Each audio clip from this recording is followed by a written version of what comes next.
पिछले क्लासेस में हम लोग पढ़े थे एक्सरसाइज 1.1 का थ्योरी पढ़े थे। सेट थ्योरी में एक्सरसाइज 1.1 के लिए थ्योरी पढ़े थे। आज हम लोग एक्सरसाइज 1.1 11th के मैथमेटिक्स का स्टार्ट करेंगे। इसके जो सवाल हैं, पहला सवाल है कि खोजना है कि लिस्ट दिया हुआ है उसमें खोजना है कि कौन सेट है कौन सेट नहीं है, मतलब कौन समुच्चय है कौन समुच्चय नहीं है।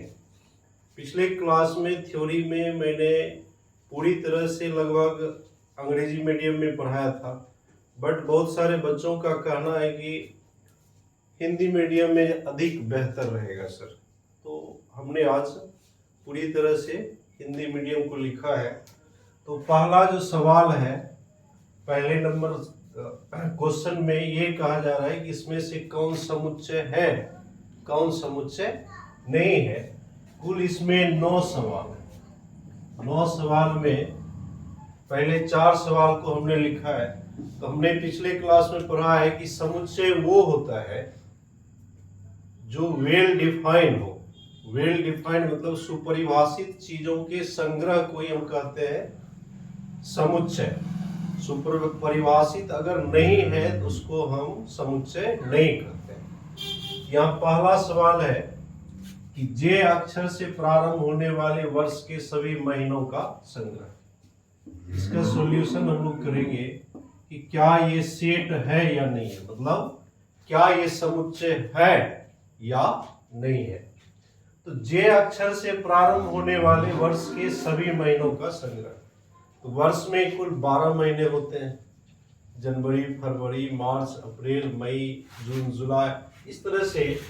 तो जे से स्टार्ट होने वाले कौन सा है? जे से स्टार्ट होने वाले हैं जनवरी, फरवरी नहीं होता है, मार्च नहीं होता है, जनवरी, फरवरी, मार्च, अप्रैल नहीं होता है, मई नहीं होता है, आगे जाकर के जून होता है, जुलाई होता है, अगस्त, सितंबर, अक्टूबर, नवंबर, दिसंबर। अब तो इसमें से कोई नहीं है। जनवरी, फरवरी, मार्च, अप्रैल, मई के बाद जून। जून होता है, जुलाई होता है, अगस्त, सितंबर, अक्टूबर, नवंबर, दिसंबर। इसमें से सभी महीनों में से कुल 3 महीने जे से स्टार्ट होते हैं। अब है कि तुम्हारे क्लास में किसी भी बच्चे को कहोगे कि जे से स्टार्ट होने वाले महीनों का संग्रह खोजेंगे, वो उनको यही 3 संग्रह मिलेगा। मतलब ये वेल डिफाइंड है, इनकी सही पहचान है और ये यूनिक होगा। 12 महीने में 3 महीना यानी जनवरी, जून एंड जुलाई, ये 3 महीने हैं। इनका संग्रह सेट होगा क्योंकि ये तीनों महीने वेल डिफाइन है, इनकी निश्चित पहचान है, इसलिए यह क्या होगा, सेट होगा। तो सॉल्यूशन में ये लिखा जाएगा कि चूंकि ये सुपरिभाषित है इसलिए ये क्या होंगे, समुच्चय होंगे। ये लिख दिया जाएगा चूंकि ये सुपरिभाषित संग्रह है इसलिए दिया गया संग्रह समुच्चय है।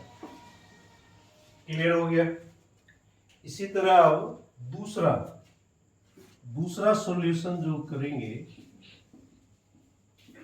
देखो ये दूसरा सवाल है भारत के 10 सबसे अधिक प्रतिभाशाली लेखकों का संग्रह। इसमें से जितने बच्चे हो, अगर 10 प्रतिभाशाली लेखक इंडिया के चुनने के लिए कहा जाए तो कोई लड़का किसी को चुन लोगे, किसी लड़कों के संग्रह में कोई और रहेगा, तो निश्चित पहचान नहीं, यूनिक नहीं होगा। सभी का जो सेट तैयार होगा, सभी का जो ग्रुप तैयार होगा, सब जो संग्रह तैयार करोगे सभी का अलग अलग होगा। इट मीन्स ये निश्चित रूप से सुपरिभाषित नहीं है। तो सुपरिभाषित चीजों का संग्रह नहीं है, इसलिए यह सेट नहीं होगा। इसमें लिखा जाएगा चूंकि यह सुपरिभाषित संग्रह नहीं है, इसलिए दिया गया संग्रह समुच्चय नहीं है। हो गया। अब इसी तरह देखो कि 3 नंबर में वही सवाल है कि विश्व के सर्वश्रेष्ठ 11 बल्लेबाजों का संग्रह। तो अलग अलग बच्चे अलग अलग, किसी को विराट कोहली अच्छा लग रहा है तो वो विराट कोहली को उस लिस्ट में डाल देगा, 11 बल्लेबाज की लिस्ट में, और कोई सचिन तेंदुलकर को डाल सकता है। अलग अलग छात्रों के द्वारा, अलग अलग स्टूडेंट के द्वारा ये जो बनाया जाएगा लिस्ट वो अलग अलग होगा। इट मीन्स सर्वश्रेष्ठ 11 बल्लेबाज ये सुपरिभाषित नहीं है, इसलिए यह समुच्चय नहीं है, यह संग्रह समुच्चय नहीं होगा। आपकी कक्षा के सभी बालकों का संग्रह ये सुपरिभाषित है, क्योंकि इसमें जितने भी बच्चे हो सभी का अगर लिस्ट सबको बनाने के लिए कहा जाए तो सभी का लिस्ट एक जैसा होगा, यानी निश्चित पहचान है। जितने भी बालक हैं, जितने बॉयज हैं, उसका लिस्ट बनाना है, तो ये तो सुपरिभाषित है, ये सही अच्छे तरीके से पहचाना हुआ है, इसलिए ये समुच्चय होगा। तो पूरी तरह से पहला क्वेश्चन जो है एक तरह से ऑब्जेक्टिव टाइप क्वेश्चन है। ये क्या हो जाएगा, आपकी कक्षा के सभी बालकों का संग्रह, चूंकि ये क्या है सुपरिभाषित है, इसलिए क्या होगा, समुच्चय होगा। इस तरह से कुल 4 सवाल को हमने सॉल्व किया। 5वां है, 6ठा है, इसको भी सॉल्व कर लेंगे।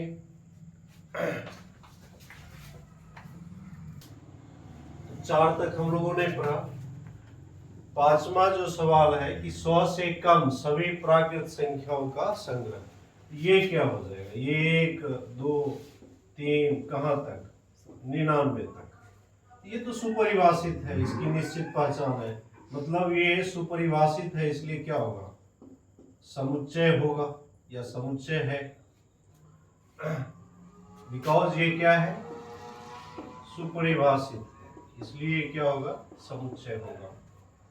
अब अगला क्वेश्चन है लेखक प्रेमचंद्र द्वारा लिखित उपन्यासों का संग्रह। तो प्रेमचंद्र द्वारा जो भी लिखित उपन्यास है वो तो फिक्स है, उसकी भी निश्चित पहचान है, मतलब ये जितने भी बच्चे बनाओगे यूनिक लिस्ट आएगा, ऐसा नहीं कि किसी का कुछ आएगा, यानी ये भी क्या है, सुपरिभाषित है।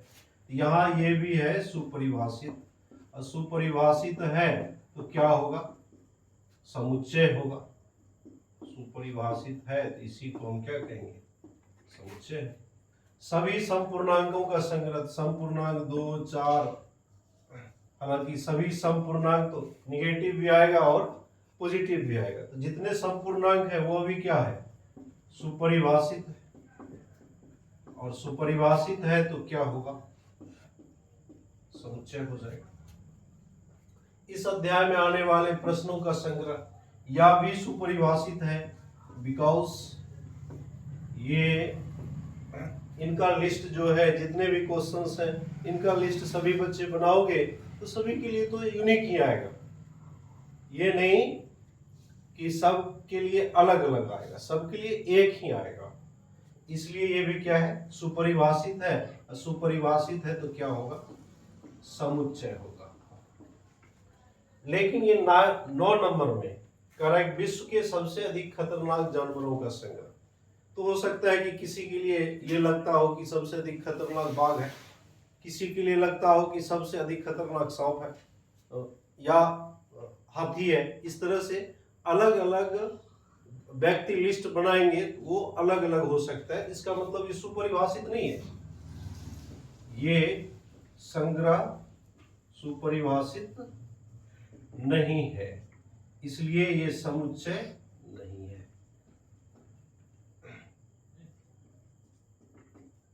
तो ये सारे सवाल 1 नंबर का जितना भी क्वेश्चन दिया गया था वो सारा सवाल क्लियर हो गया। टोटल 9 सवाल था, इसमें चुनना यही था कि कौन समुच्चय है कौन समुच्चय नहीं है। तो एक ही चीज ध्यान में रखना है कि जो सुपरिभाषित चीजों का संग्रह है वही समुच्चय होगा। जो सुपरिभाषित चीजों का संग्रह नहीं है, सुपरिभाषित का मतलब है कि अगर वो संग्रह कोई भी व्यक्ति बनाए वह यूनिक बने, यानी सभी के लिए सेम आए।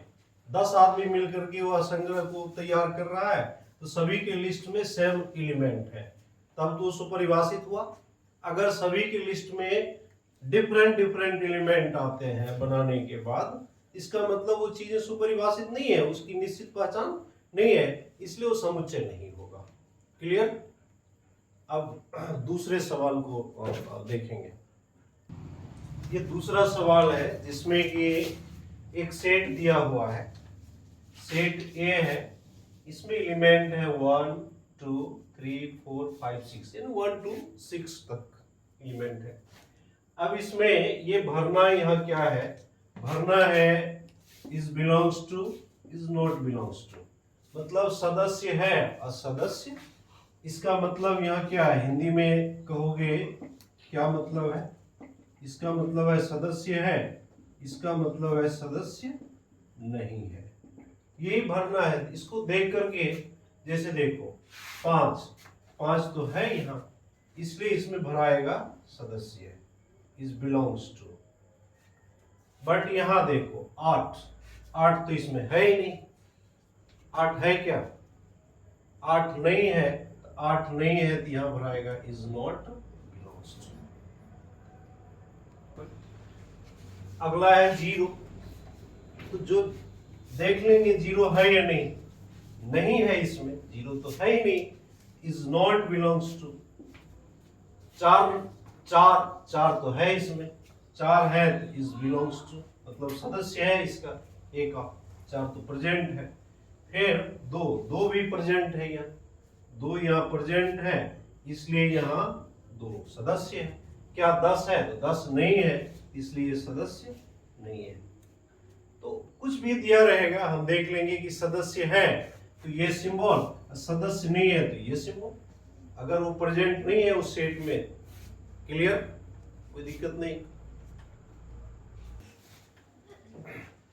अब इस सवाल में तीसरा में कहता है रोस्टर फॉर्म में लिखने।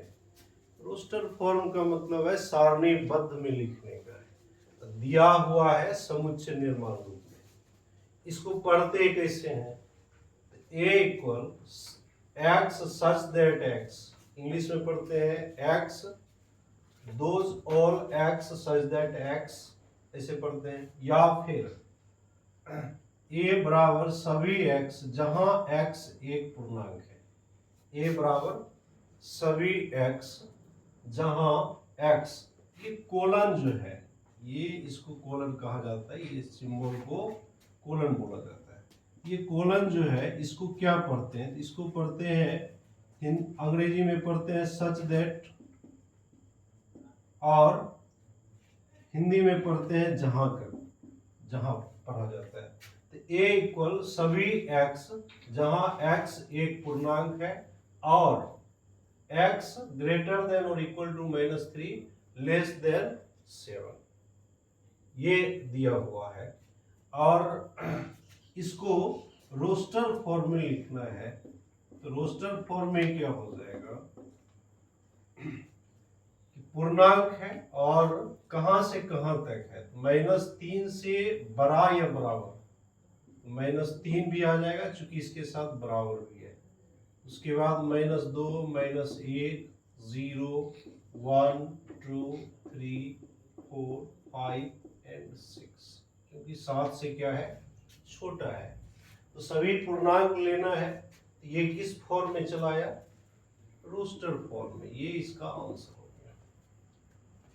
क्लियर? अब है दूसरा कि b इक्वल बी इक्वल है एक्स सच दैट एक्स संख्या एक्स से कम एक प्राकृत संख्या है।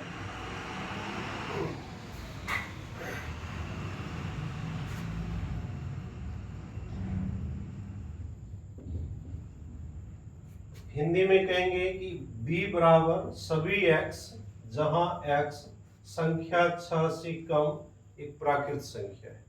पढ़ना सीख लेना है। अंग्रेजी में पढ़ते हैं those all x such that x, ऐसे पढ़ा जाता है। और हिंदी में पढ़ते हैं सभी x जहां x, ये कोलन को पढ़ा जाता है जहां करके, जहां x। ये 6 से कम प्राकृत संख्या स्टार्ट होता है 1 से 2 3 4 एंड 5। तो क्योंकि 6 से क्या है, छोटी है, ये हो गया रोस्टर फॉर्म इसका। इसी तरह इसको अगर हम लिखें, ये प्रॉपर्टी दिया हुआ इसका प्राकृत संख्या है जिसके अंकों का योगफल 8 है। तो प्राकृत संख्या 2 अंकों की एक प्राकृत संख्या, 2 अंक स्टार्ट होता है 10 से और लास्ट होता है 99 पर, 99 पर। 10 से 99 के बीच ऐसी संख्या खोजनी है जिसके दोनों अंक का योगफल 8 होता है। जैसे एक एग्जांपल ले लो 17। 17 में 1 और ये क्या है 7, टोटल क्या हो जाएगा 8।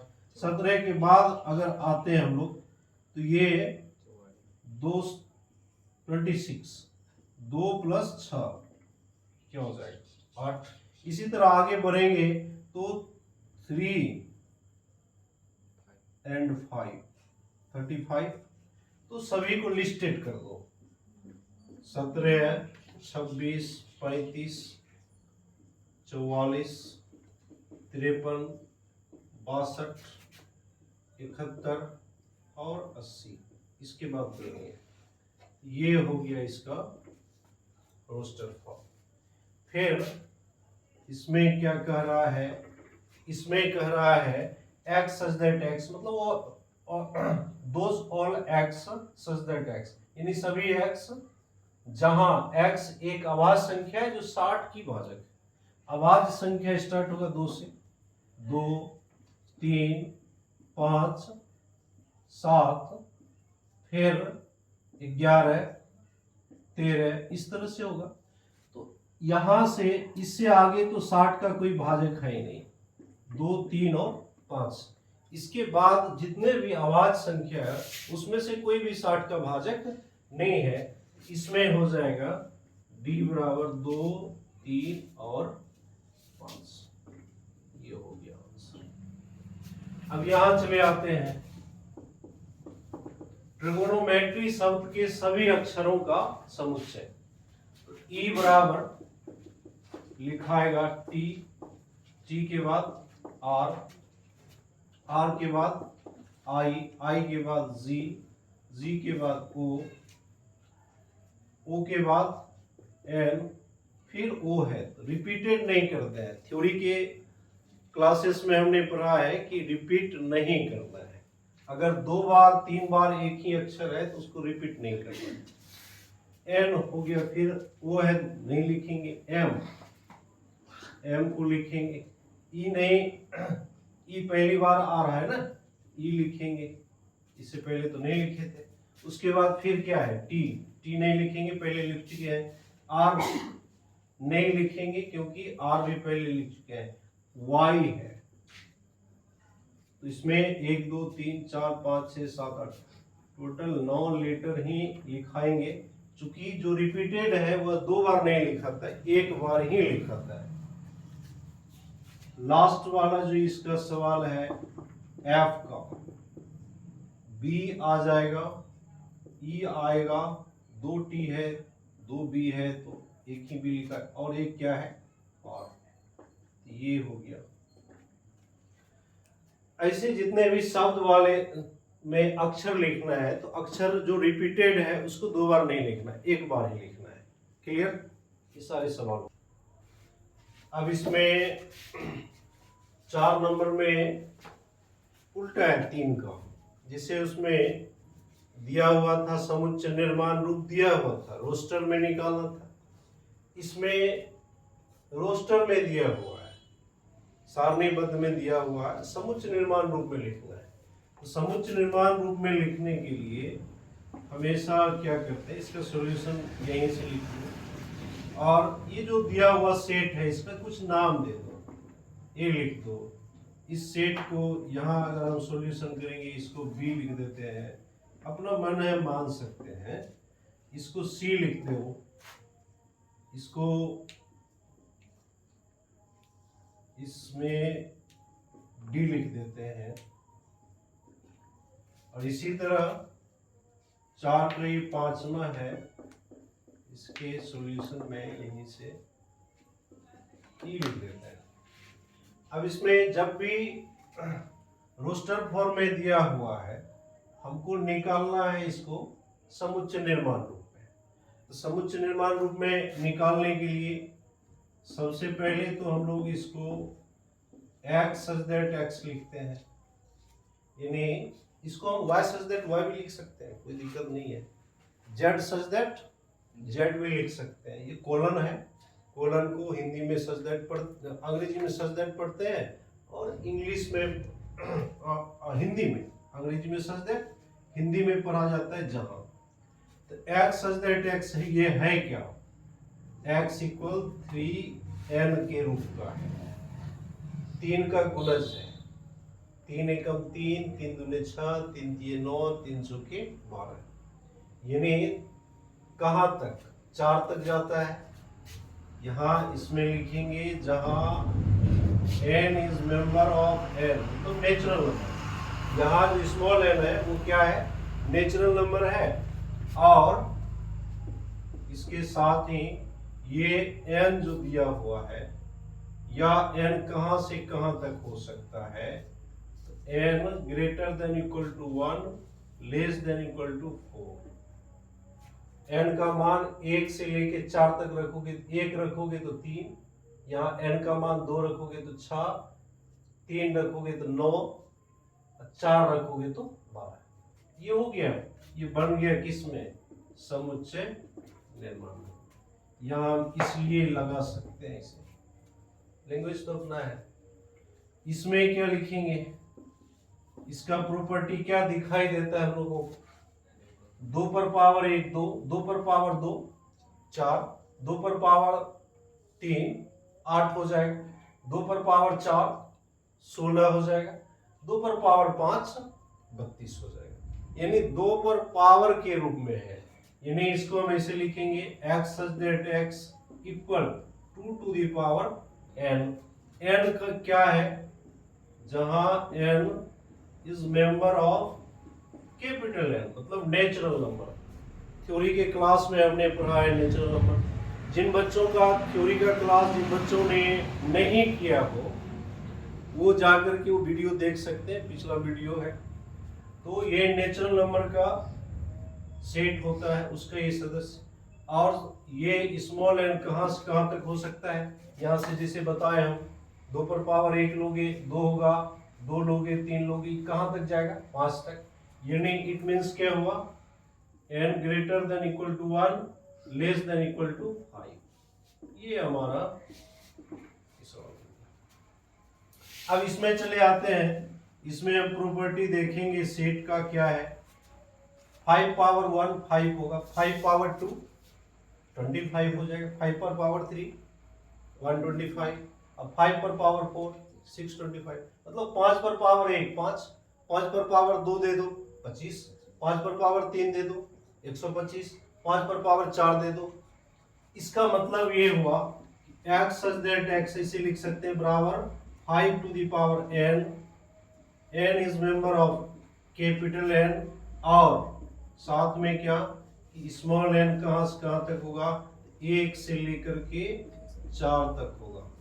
यानी स्मॉल n 1 से बड़ा या बराबर, 4 से छोटा या बराबर, ऐसे हो गया। 1 से लेके कहां तक लिखा जा सकता है, 4 तक।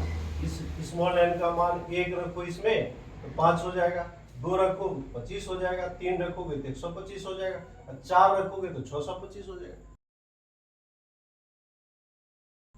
इसी तरह ये जो होगा ये सम पूर्णांक, सम धनात्मक पूर्णांक, माइनस वाला तो नहीं है इसमें, तो हम क्या लिखेंगे, x सच दैट x सम धनात्मक पूर्णांक या धनात्मक समपूर्णांक,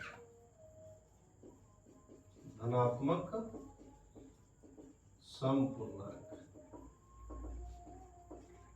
ये हो गया हमारा आंसर। तो प्रॉपर्टी का इस्तेमाल करके समुच्चय निर्माण रूप में लिख देते हैं। अब इसमें हम चले आते हैं, देखो ये स्क्वायर के रूप का है, नेचुरल नंबर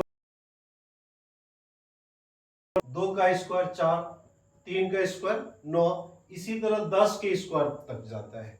इसका मतलब ये हुआ, इसको हम ऐसे लिखेंगे x such that x equal n square, where n is natural number और n कहां से कहां तक है करके 10 तक। ये हो गया हमारा आंसर। अब चले आओ इसमें 5 नंबर में। 5 नंबर में फिर चला आता है, ये समुच्चय निर्माण रूप दिया हुआ है, इसको सारणीबद्ध में लिखना है। 4 नंबर में सारणीबद्ध था, समुच्चय निर्माण में लिखा, देख रहे हो ना। अब 5 नंबर में फिर आ गया कि समुच्चय निर्माण रूप में है, सारणीबद्ध लिखना है।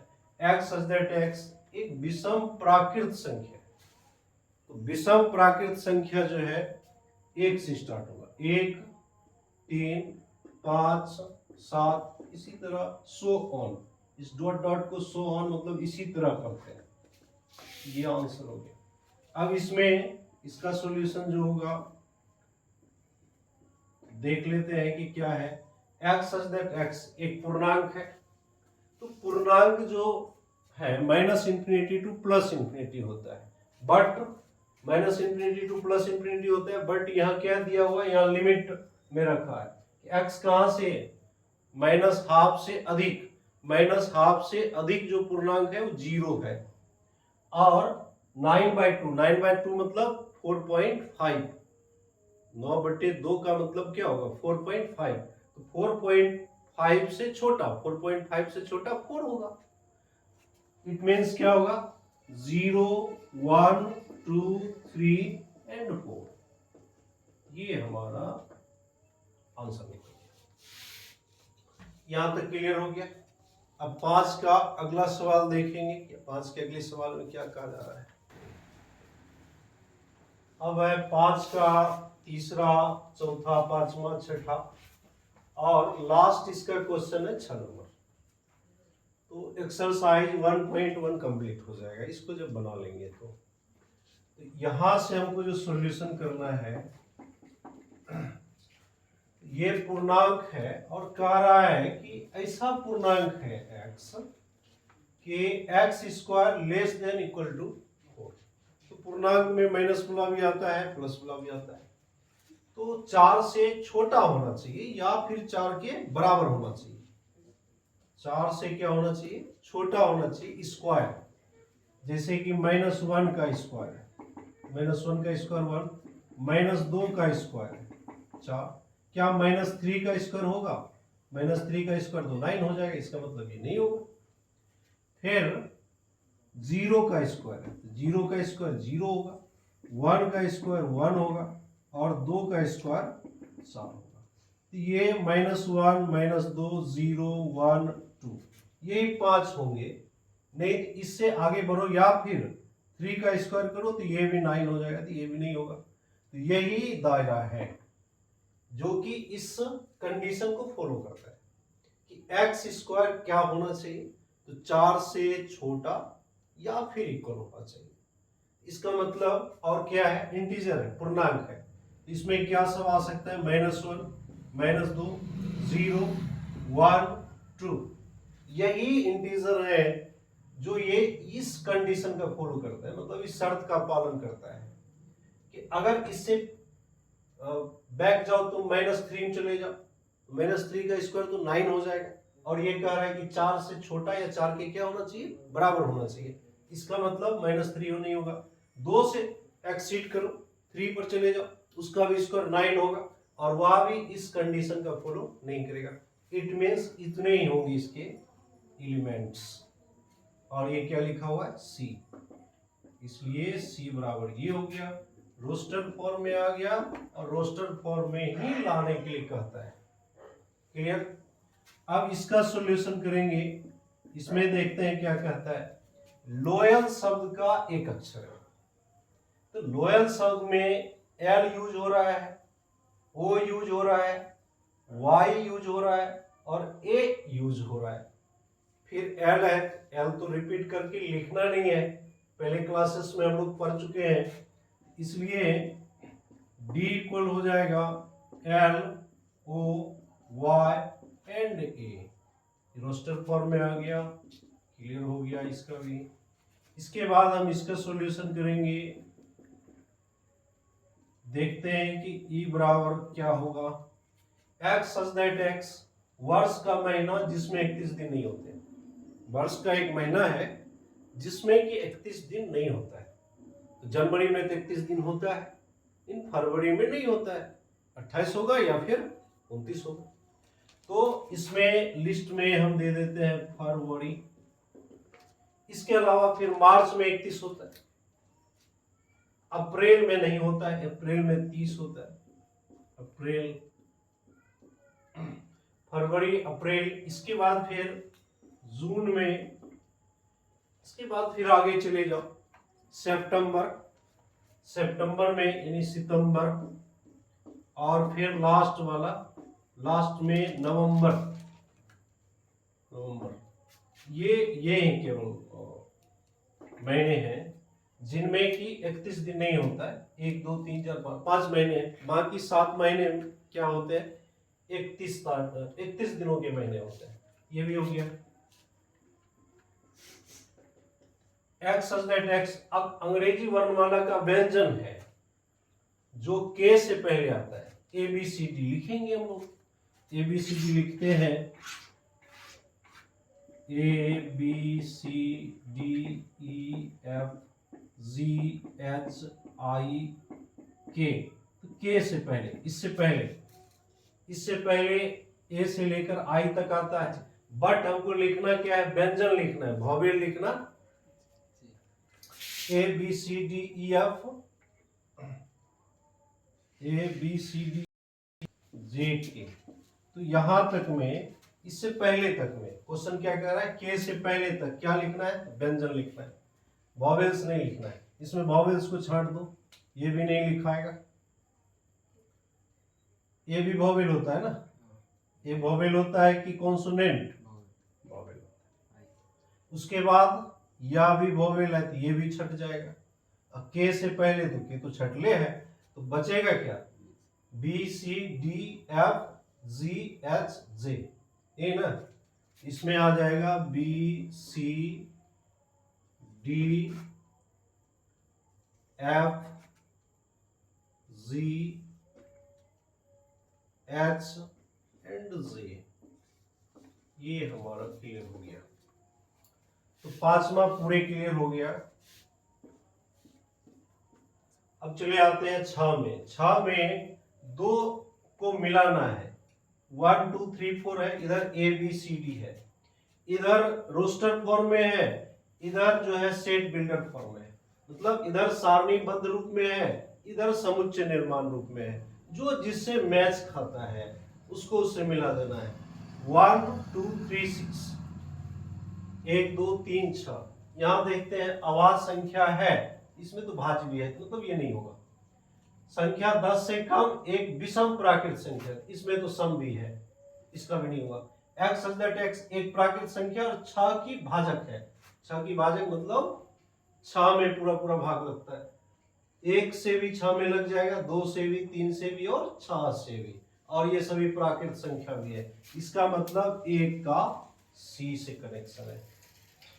2 3 ये दोनों अभाज्य संख्या है और 6 की भाजक है, इसका मतलब इसका कनेक्शन इससे है।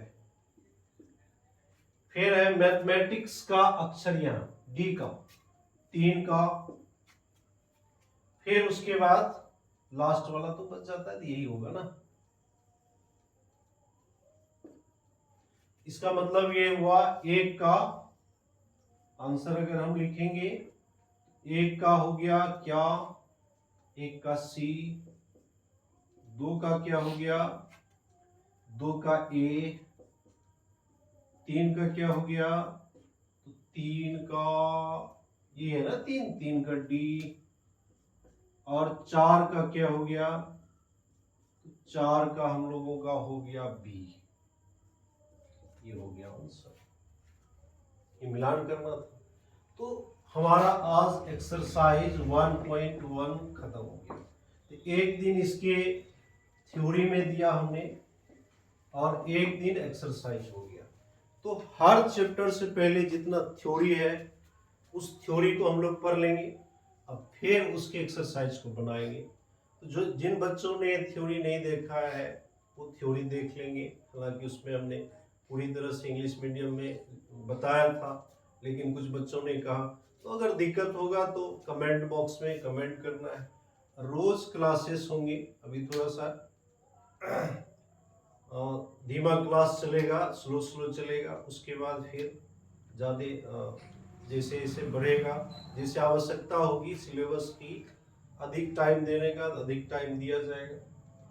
तो टोटल बात यह है कि हम लोग पूरे सिलेबस को लेकर के चलेंगे, और अगर भाषाएं समझ में नहीं आती हैं तो भी कमेंट बॉक्स में लिखना है। अगर समझ में आ रहा है, संडे की दिन अभी रिकॉर्डेड वीडियो ही डाले जाएंगे, अभी लाइव क्लासेस नहीं होंगे, रिकॉर्डेड वीडियो ही डाले जाएंगे।